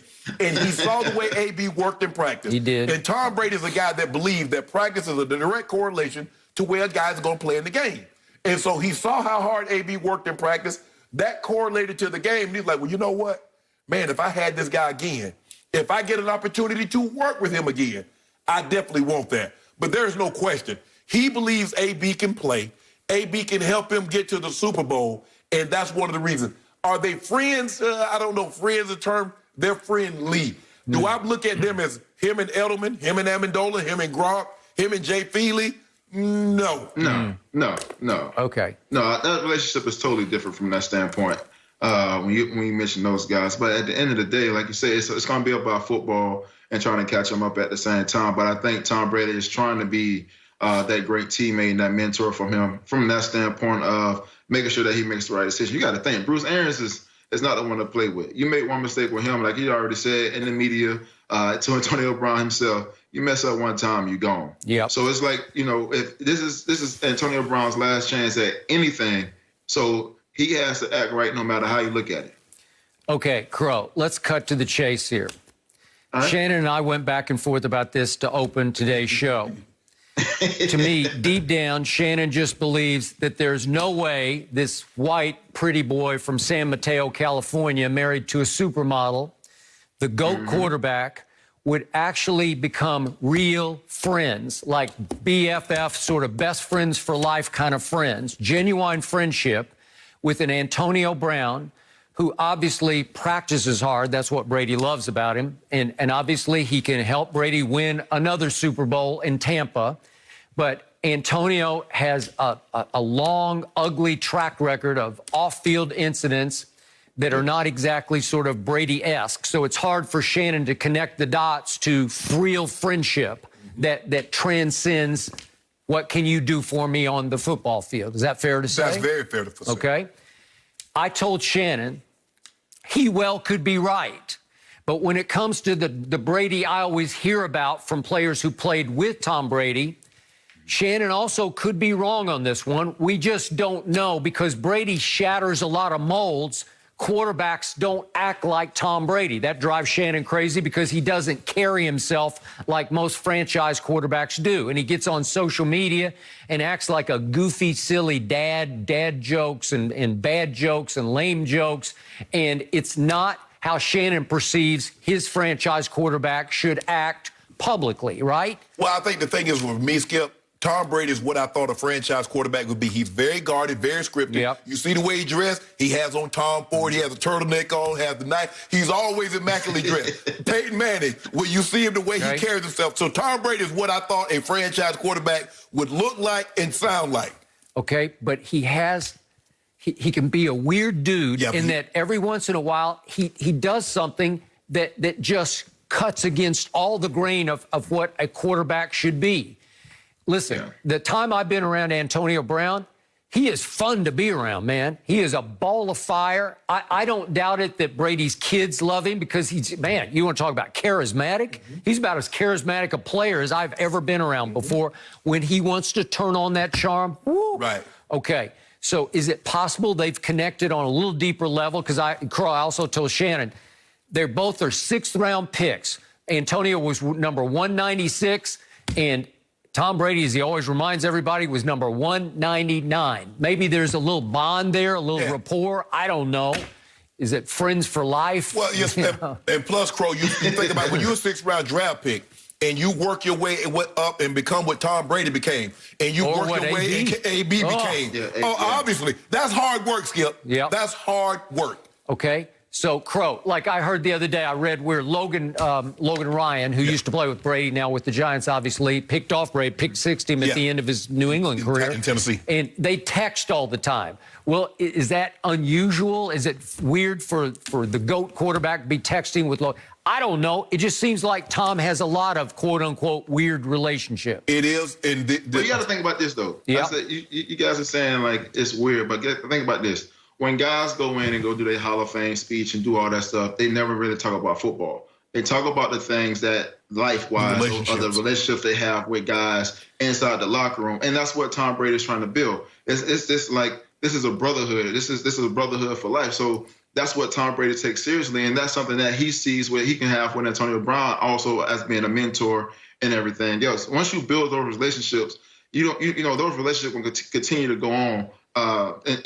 For a lifetime. So it's just the point of just looking at that and taking it from that standpoint and just trying to guide it from that way. I want to look at it. I mean, we both know it's all about winning at the same time. Antonio Brown can help the Tampa Bay Buccaneers as much as Tampa Bay Buccaneers can help Antonio Brown. So it goes hand in hand, and it goes hand in hand for Tom Brady and Antonio Brown both. You know what? Both you guys could be right. We're in a different area, different era now. Yep. And guys are, with social media, Skip, guys, and like I said, so you guys could be right. Maybe this is, texting. I mean, when I was playing, then look, if you weren't like close, I ain't get no text. Guys that there are a few guys that I still text with when I played in Baltimore, and we pick up the phone and we call each other every so often. But how many close friends do you have from football? I mean, seriously, close friends. You don't have to name them, but who would you have many, if any, that you would consider like a lifelong friend? Probably 4. Okay. I'm talking about that we talk. I mean, one of my friends from college, we talk every single day, 25 times a day. And that counts. My best friend plays. One of my best friends is a coach, special teams coach at the Chargers. 4 probably, Skip. Okay. Crow, how many? I'll probably say 5 to 6. 5 that you keep in regular touch with. Constant contact with. We're texting every day, or we talking something every single day. Any from there's college? Not a day that go by. Yeah. From college and from the pros. Okay. Yeah. And then like they know I'm not a group. Don't put me no group text. Because they've done, man, let's get Sharpe in the group text. They're like, man, y'all know how Sharpe is. No. If you know me, you know how I am. You know all my moves, my ways. They don't even bother me with that. But you know what, guys? Hey, I guess social media has changed a lot, Skip. People stay in contact, but like I said, I ain't one of those guys. I just and Tom is like you said, Skip. You talk to people that know Tom. You never talked to him, and the few times that I met him, he's very personable. Very greet, hey, how you doing? Yada, yada, yada. He's one of those guys. He makes you feel like he's known you. He's genuinely happy to see you. And I don't look at him as being scripted. I know it's scripted. I mean, the way he dresses, the way he says things. But jumping in the leaves, jumping off glass, man, get out, stop jumping in them leaves. I know, I agree. I hear you. Okay, so Crow, final question here is it possible that Tom Brady and Antonio Brown are so close, there's such a connection, that it actually hurts the team? Because it looked like even in that one game they played, New England at Miami, Brady is going to force feed him the football. Will Mike Evans and Chris Godwin start saying, what is up with this? You know, are we chopped liver over here? Yep. No, I don't see it. Y'all got to think. Bruce Arians is a straightforward coach. He gonna tell it how it is.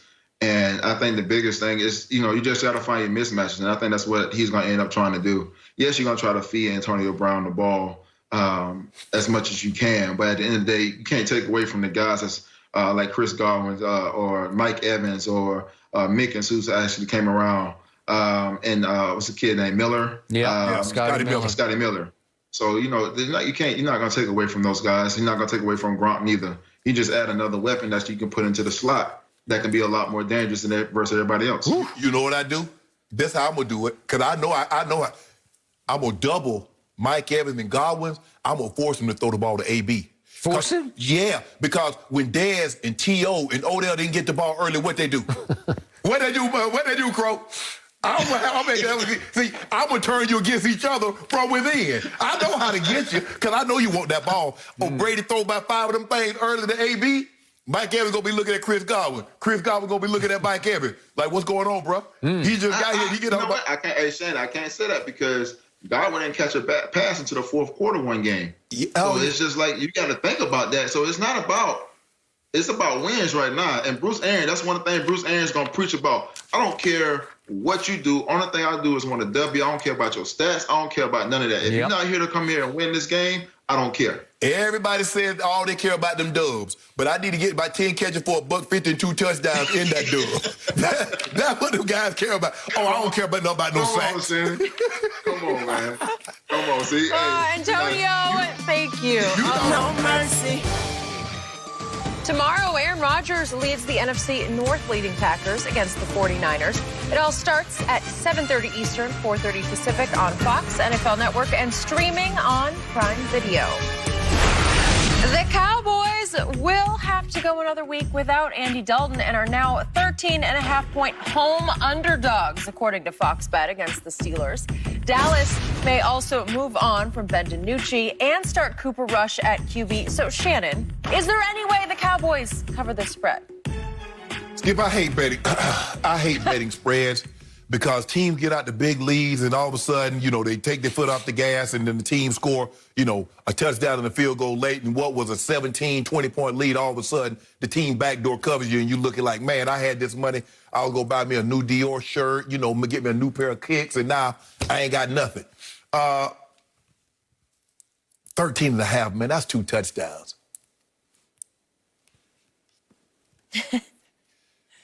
I'm going to say they cover backdoor. I'm going to say Steelers have a 17-point lead late, and the Cowboys get a touchdown to get it to 10. But I believe they still lose by double digits. They're going to lose by 10 points. So what I'm going to do for you, because I know you like the Cowboys and you want to hold on to them, and they need your support right now.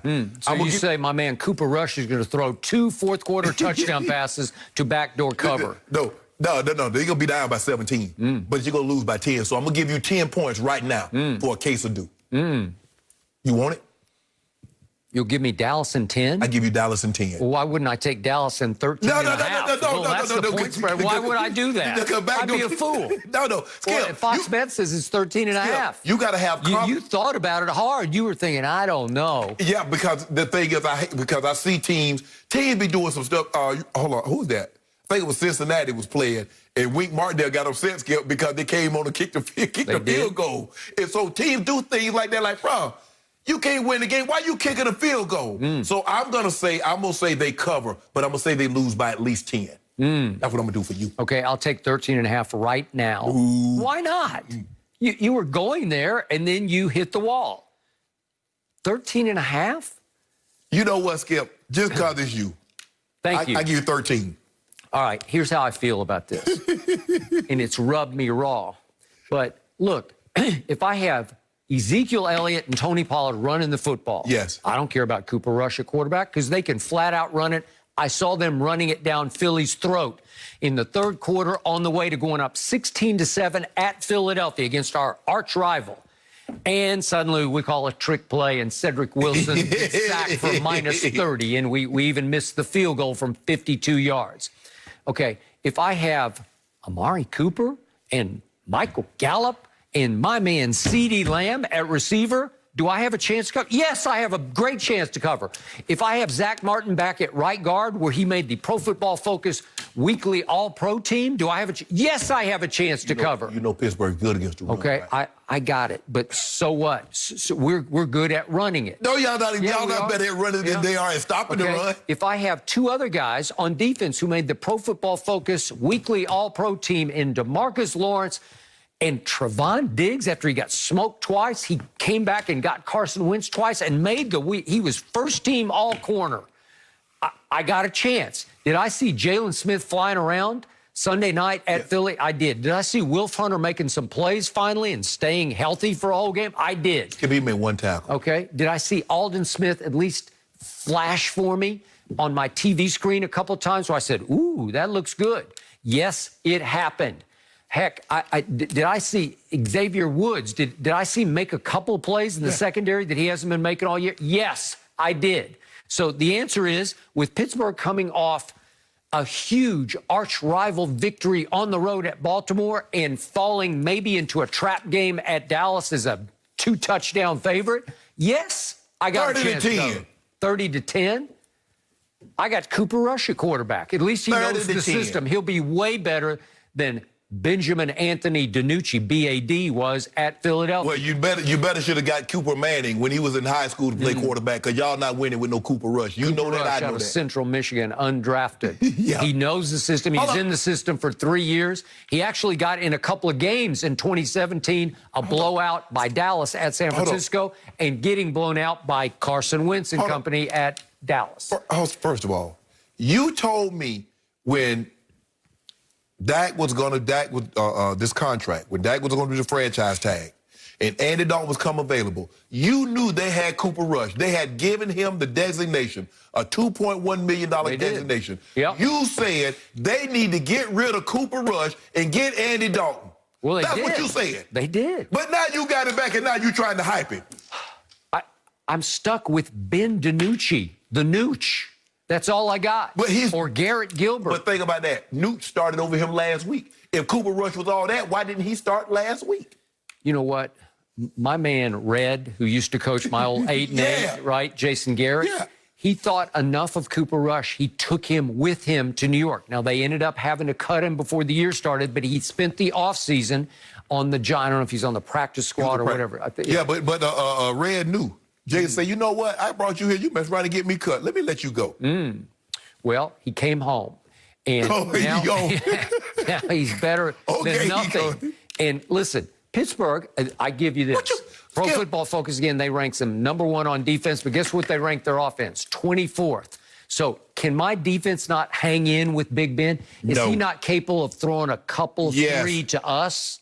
Yes, he is. Yeah, think about what you just said. If we get 2 turnovers, we forced 4 turnovers Sunday night at Philadelphia after we had 3 in the first 7 games total. 3. It was the lowest in the league, and we got 4. It's contagious. Maybe it bleeds into the next game. Yep. Think about what you just said. Yep. You just said about Cooper Rush that he's better than nothing. Yep, I did. My grandpa used to tell my brother. He's better than Nooch. He used to give my brother and I a task. And he would say, boys, anything is better than nothing. He said, but you two fellas real close to nothing. My brother and I would look at each other, oh, we close to nothing, huh? This your guy right here. Okay, that's what my team has been hearing all week. You're close to nothing. It's true. Yep, and my team is going to rise up and play with some pride, because I saw pride at Philadelphia I haven't seen. And even though I didn't love the fact that Jerry cut or got rid of every free agent he signed through the offseason, at least they ridded the locker room of all the malcontents. They were malcontents for the right reason, because Mike Nolan's system is not working. But at least the guys who remain say, okay, that's what D. Law said after the game, DeMarcus Lawrence. He said, you know, we finally just sort of gave in and bought into the system, and we're starting to figure out how to play it. Can I ask you a question, Skip? Where is this newfound enthusiasm coming from you? You've been drinking, I mean, you know. I told you I'm dangerously delusional after Sunday night. I saw rays of light. I saw glimpses of hope. I mean, I started to see some of the team I thought that would win the East easily this year. So in other words, you saw a light at the end of the tunnel. Yep, I did. Unfortunately, that was the train coming to run you over. Yeah, to run you over. You know that, Skip. Yeah, that's the oldest joke in the book. Why you keep? You told me for 2 weeks, Yep. prior to the Philly, you told me, say you were done. You done with the Cowboys. Say I don't want to talk about them no more. I am done with this team. And they lose. They get the brakes beat off them. You know what? I'm here to tell you, if Andy Dalton hadn't gotten COVID, we would have won this game against Pittsburgh. We would have stolen it, but we would have won it because Andy Dalton would be just what the doctor ordered against the Steelers at Jerry World. This is at home. Andy Dalton had played Pittsburgh 16 times. Mike Tomlin's Steelers, he played them 16 times as a Bengal. He was only 3-13. So he had 19 touchdown passes to only 14 interceptions against that defense. You don't think he could pull off a couple of big throws for touchdowns? If a doctor orders Andy Dalton for me, whatever that illness is, I don't want it. Yep. I know it's just a matter of time. He was simply the best backup in pro football. Even you acknowledged You that. thought that until he actually had to play meaningful games. Yep. And then you realize, like, you know what? That explains 2-11 last year. That explains 0-2 this year. Andy Dalton would have beaten the Steelers. Trust me, I knew it all day Beat the yesterday. Steelers at what? And then I hear he's on COVID? What happened? He played chess. That's almost like a joke. Skip, just give into it. Just give into it. You're going to catch a nail this week. Well, we're going to catch an L, but we're going to come within 14.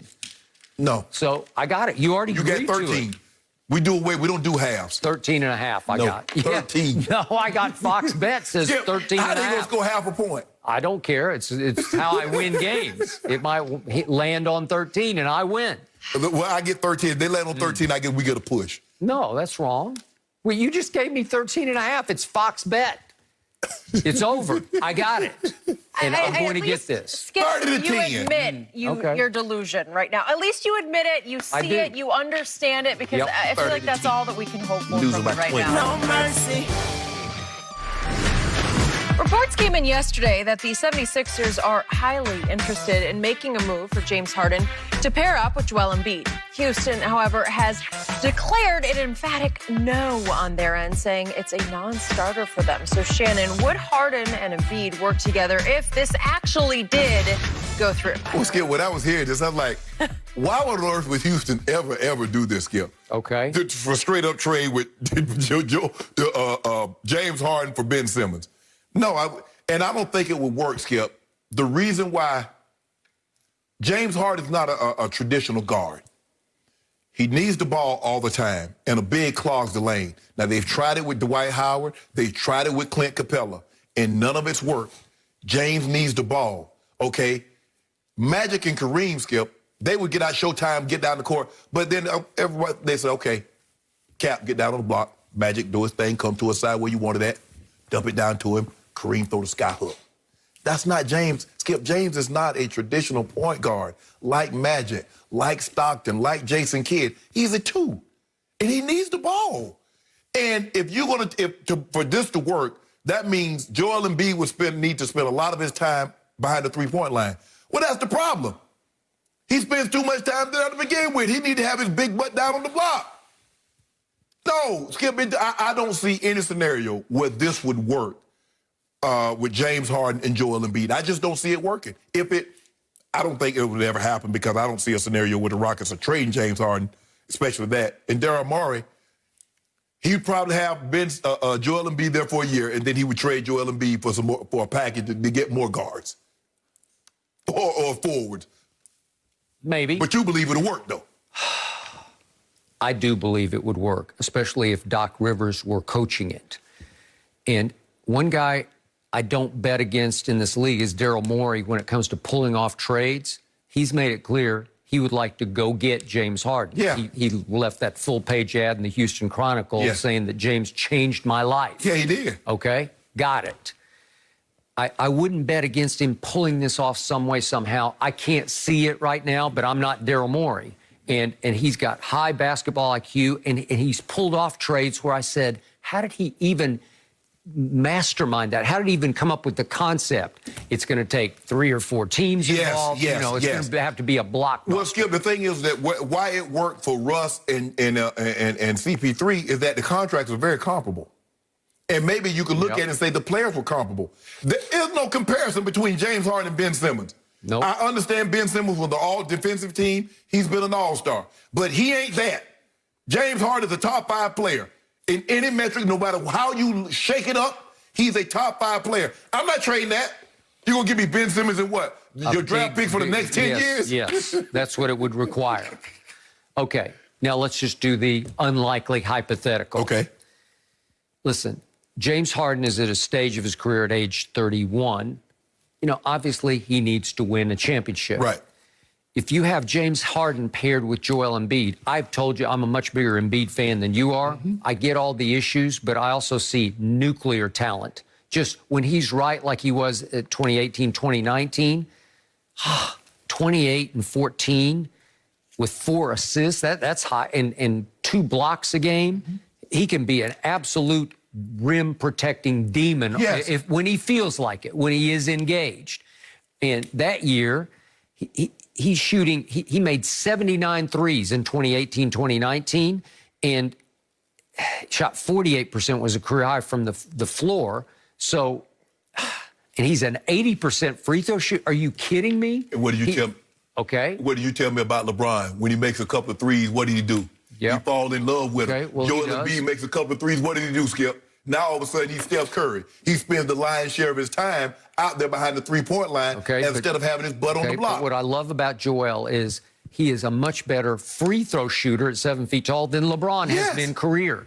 That's money in the bank. And you don't talk about making free throws. James is all-time. At getting to the line, obviously, he just dominates every year. I mean, what is it, like 7 straight years he's led in free throw attempts and makes? Yeah, last year he made 211 more free throws than anybody else. Trae Young was second. So he had 692 makes to 481 for Trae Young. That's absurd. It is. Because you're shooting, so he had 171 more attempts than the next guy. Well, Skip, let me ask you this. How does he get into the lane to draw those fouls? Okay, I got it. Joel is there. I'm going to remind you, once James Harden actually led this whole league in assists. So it's not like he's not capable. It's not like he's blind. You know, he just sees rim, shoots basketball. Yeah, he's what he averaged 7, 8 last year. Yeah, he had 8 assists, which is that's pretty great. That's good, right? Okay. Yeah. So to me, you switch it up, you change it up. It's not Russ driving the right-hand lane, James driving the left-hand lane, because that didn't ultimately work, right? You need some firepower because you need some rim protection. You can't win small all the time. They did the best they could do, but you don't have ultimately enough rim protection on defense. I thought James played the best defense of his career last year because he was 6th in the league in deflections and 3rd in loose ball recoveries. Yeah. Well, that's just playing your butt off every night on defense. I thought he played hard against the Lakers. Well, if I'm Russ, I'm like, well, y'all trade James. Get me up out of here. I came to play with James. Well, that's a whole nother issue. I can't fix that one. But I can tell you that if you have Doc Rivers trying to show both of these guys, they're both, obviously, James Harden, is he not a revolutionary talent? Yes. You've never seen anything like it before. So if you have Joel Embiid picking for you and popping, as you suggest, sometimes you're just going to turn around and you're going to have a wide open 3, or rolling down the right side, and all of a sudden James goes, and if 2 come, he just drops it on the floor for Embiid to dunk it. I promise you, they're both such extraordinary off-the-charts talent. You could win with that. You could win the Eastern Conference for sure and get you to an... You told me that KD and Kyrie go win hands down. Okay, well, this is right there with them. This is nuclear firepower. Where Giannis going? Home. Oh, you done gave up on Giannis. Well, what has he shown you? What in the postseason? What evidence do you have that he can lift a team by himself, a good team, to the finals? Okay, well, tell me what evidence I have that Joel Embiid is going to be healthy. That he's going to be in shape. I can't give you those. That would be a Doc issue. Doc would have to convince him. And I want to give you this. James and Joel share this. I question both of their sort of basketball toughness, their mental toughness, their guts, their drive, their willpower, their killer instinct. I don't know if they have it. The intangibles are dubious, but the talent is extraordinary, and it's proven talent. I'm not betting on the come here. They have both done it at the highest level in this league. Yeah, but James has done it more consistently. I can't. No, I don't know. Joel, he might be there for 2 games and then miss a week. And you know he got no stomach problems. Yep.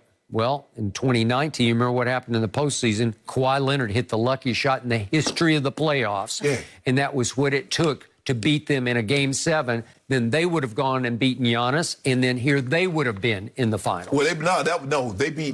They played Golden State. They had already beaten Giannis. They beat Giannis they beat. Okay, well then this was the. Wait, that was the conference finals. Yeah. I was thinking it was a semifinal. No, it's the Eastern Conference Finals. They beat Giannis in the divisional. Okay, so they'd already done that. Yeah. So it took the luckiest shot in the history of the playoffs to keep them from Golden State. All I know is my guy don't have to hit all those. Those 4 do hit the rim, hit the front of the rim, back of the rim, top of the backboard. Bird flew in and kicked the ball in the hoop. My guy ain't never hit a shot like that. Really? My guy just swishes. He just had the luckiest run to a ring that he's ever had, that anybody's ever had. Hold on. You just said COVID is about attrition. The NFL about guys being able to dodge COVID and injury. My guy did that. So that should be like, they should give him 2 rings for that. That's true. I told you, he won the COVID championship. There you go. Congratulations. There you go. Cubic zirconia. Do not call it that. So what about the NFL? Huh? So if somebody wins the title this year, Exactly. It's starting to smell like it. Yeah, right? if your guy Tom goes all the way to Tampa, we're not going to be calling it the COVID championship. I just want to remind you. You can have it. We're saying it now. Take it. Yeah. No mercy. Today, it's a doubleheader from the Spring League, the elite professional football development league featuring some of the biggest names from the top college programs in the country. It all starts at 5 Eastern, then again at 10 Eastern today on FS1 and the Fox Sports app. Well, despite the Cowboys having the second fewest offensive yards per game and the fewest points per game the last 2 weeks, Mike McCarthy is staying the course. When asked if he would take over offensive play calling from Kellen Moore, McCarthy said, quote, "Absolutely not. Dallas is one of 2 teams, along with the Jets, to be averaging fewer than 10 points past 2 weeks. Yeah, 10 points. Shannon, should McCarthy take over the play calling? No. They don't need a new play caller. They need better play at the quarterback position. Skip. Kyle Shanahan calling great plays. He just need to get better play from Jimmy Garoppolo when Jimmy G's out now. Skip, Mike McCarthy has built his reputation on calling great plays on the backs of Brett Favre and Aaron Rodgers. Maybe he's not what we thought he was. When you got 2 first-ballot Hall of Famers, you got guys that have won 5 MVPs, a Super Bowl MVP, and, Aaron Rodgers is arguably the most gifted thrower of the football that we've ever seen. He bailed Mike McCarthy out a lot. Mike McCarthy got a lot of credit for services that Aaron Rodgers provided. So the play calling is not the issue. It's the quarterback play that's the issue. Good luck. I don't care what plays he called. He got Cooper Rush. He got Garrett Gilbert. He got Ben Anthony DiNucci, your homie. Nooch. From James Madison, the Dukes. Yep. So, no, the play calling is not going to do anything unless you get better quarterback play. Shannon Sharpe. Yeah. This is yet more evidence that Jerry Jones is passive-aggressively tanking this season. It was obvious 3 games ago. It was time, post-Dak Prescott, because he had that great rapport and relationship with young Kellen Moore calling his plays, to cut bait with Kellen Moore. You keep him on the staff. He's still the quarterback coach, whatever you want to call him. Right. And you let Mike McCarthy do what he always did best, play calling. You got to go back pre-Brett Favre. You got to go back all the way to New Orleans. He was there for 4 years with Aaron Brooks. And all I used to hear from NFL people was, this Mike McCarthy, he is the new prodigy play caller. He has turned Aaron Brooks into a Pro Bowl quarterback. In that 1 year, was it 2002, they were 3rd in points scored in New Orleans. They were only 9-7 because they weren't very good as a football team. But Aaron Brooks threw a career-high 27 touchdown passes that year. Plays called by Mike McCarthy. He made his bones, he made his way, he made his rep calling plays. And then he was stuck for 1 year as the OC under Mike Nolan in San Francisco because they had a rookie Alex Smith and Tim Rattay and Ken Dorsey and Cody Pickett, and it was mixing and matches those. So that didn't work. But his rep was so strong that off that year, he still got the head coaching job and the play calling job in Green Bay. There was only 1 year, what was he there, 13 years. Only 1 year did he back off after they had some problems. And he gave up the play calling for parts of one season. Well, Skip, if that was the case, why didn't he take the play calling duties from the jump? He should have been in Dak's ear from the jump. Because Dak and obviously Kellen Moore had so much success the year before, he said, I'll oversee this. I'll just sort of govern it from above, but I won't touch it because I can't touch what was working. Right. Well, then if that's the case, they should leave it alone. If you're going to tank, leave it alone. Let Kellen Moore. Well, that's what just happened because this was screaming for him to take it over and do what he does. Instead, I used to call Jason Garrett Coach Clapp. This is Coach Statue. He just stands over there. No, seriously, what does he do? Exactly. Coach Statue, what are you doing? You don't even clap. At least Red got him hyped. Yeah. Red would clap and pat him on the butt when they come to the sideline. Had him right. Yeah, they're yawning as they come off the field. You know, they turn it over. They throw a horrendous interception, and he just keeps clapping and butt slapping. We're going to stay the course. Stay the course. We're going to stay the course. Yeah. It doesn't matter. Your brother is the great chef. James Beard Award. He and I both won the same awards. James Beard. Unlike mine was James Harden Beard. Yeah. But anyway. That's what I thought. Skip, I can give you all the ingredients you want. You'll never be your brother in the kitchen. I don't want to be. But Mike McCarthy can call all the plays he wants. He's not going to have Aaron Rodgers or Brett Favre. So it doesn't matter to calling the plays when you got DiNucci, you got Cooper Rush, and you got Garrett Gilbert. It doesn't matter to play caller. Do you know how many times over the 13 years he was the head coach in Green Bay that I heard Mike McCarthy, he can call them with the best of them. Yes. That was his whole reputation. He had mystique as a play caller. And I grant you, if you have Brett Favre and Aaron Rodgers, it's kind of hard to screw it up. Skip, you know what? But you can make them better. Skip, it's like me being with a beautiful woman, and they say, that's a gorgeous couple. They talking about her, I just happen to be with her. I know you don't think that. That don't matter what I think. Don't matter what I think, but I'm just saying. So all that great play calling, it wasn't because of him. It was because of Brett Favre and Aaron Rodgers. He just happened to be on their arm. Stop it. You know it. Yeah. Go ahead and take this in. Call him, McCarthy. How Do something. about it? You're just trying anything at this point, Skip. Sorry, it's not Too late. It's over. No mercy. Well, listen up, guys. Georgia guard Anthony Edwards is widely projected to be a top pick in the upcoming NBA draft. Edwards has already signed with Rich Paul's Clutch Sports Agency as he prepares for the NBA. And during an interview, while wearing a Clutch Sports t-shirt, Edwards said, quote, "My favorite player in the NBA now is Kevin Durant. I look at him a lot and I'm like, yeah, he's really good." Shannon, will LeBron be offended by this? Are you offended by this? No, I'm not offended by it. Because his game models more Kevin Durant. Skip, he's a scorer.